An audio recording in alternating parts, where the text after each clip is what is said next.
Most adults fear uncertainty. And if adults felt that same rush when we got a reward or took a risk, we'd all act a lot more like teenagers. And that we can learn a lot from adolescence.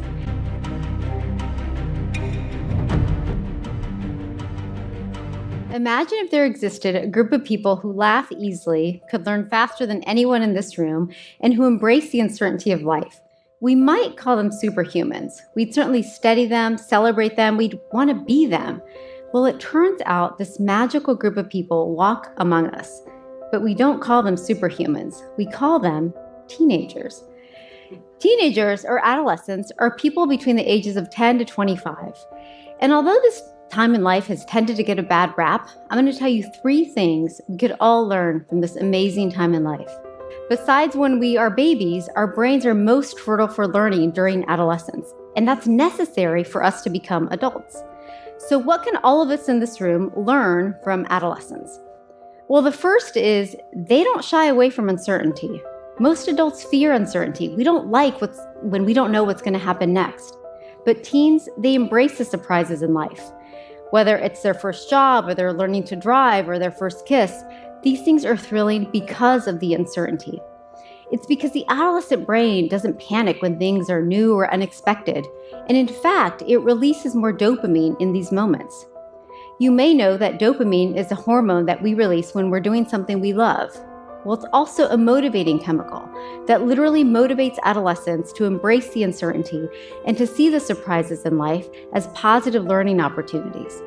So that's lesson number 1, to lean into uncertainty. What's the second thing we could learn from adolescents? How good they are at challenging the status quo and stirring things up. These are incredible leadership qualities that make them visionary emissaries of the future. And because their brains are designed to respond and embrace uncertainty, they're okay rejecting what has been in favor of what could be.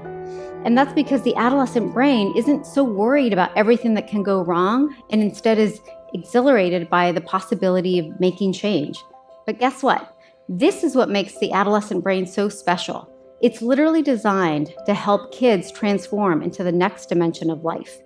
And they do this by learning, by taking risks, by sometimes making mistakes. When our kids are babies, we don't challenge this process. A baby learning to walk actually falls about 100 times a day. A baby learning to talk babbles before producing words. And sometimes they stumble while they're doing this. And our teenagers are doing the same thing. And in this way, they're kind of like scientists because they're exploring the world around them through trial and error. So that's the second lesson, is to feel comfortable stumbling and to experiment and to stir things up. What's number 3? Teenagers are strategic risk takers. And this is because their brains are really good at deciding when they should and shouldn't take a risk. More than you might think, their risks aren't random, and in fact, they may be beneficial. And we found that while the adults were really good at talking themselves out of taking a risk, even when it made sense to do so, the teenagers were more deliberative. And we were blown away to see that their brains were evaluating the positive risks and the negative risks. And you might wonder, well, is taking a risk in the lab the same as taking a risk in real life? And the answer is it doesn't really matter because the brain treats all risk-taking the same. And so what we learned from this study is that adolescents are more willing to take risks because of the changes happening in their brain, and that this is beneficial for them to do so. Like leaving home for a new adventure or standing up for things that they believe in. These are the good risks we want to encourage.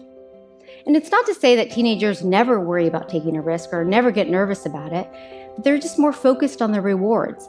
But during adolescence, similar to in times of uncertainty, the brain releases more dopamine when it receives a reward. And if adults felt that same rush when we got a reward or took a risk, we'd all act a lot more like teenagers. So what can we as adults do to help them gain their confidence?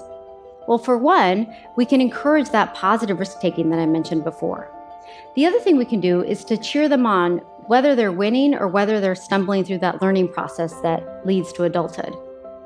So in closing, I'll just remind us that adolescence is a formative time in life that is necessary for all of us and for our species, and that we can learn a lot from adolescence. And whether or not you lean into uncertainty and taking risks, I do hope that you'll embrace a more teen spirit. Thank you.